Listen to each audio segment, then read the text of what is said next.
Asia কাপে group পর্বে পাকিস্তানের বিরুদ্ধে জয়ের পর ভারতীয় দল হ্যান্ডশেক না করা নিয়ে বিতর্ক এখনো থামেনি।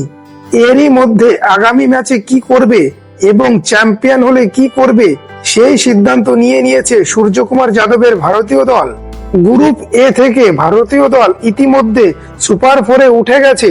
আশা করা যায় পাকিস্তানও সুপার ফোরে উঠবে এবং সবকিছু ঠিক থাকলে আগামী 28শে সেপ্টেম্বর রবিবার এই দুই চির প্রতিদ্বন্দ্বী ভারত ও পাকিস্তান ফাইনালে মুখোমুখি হবে।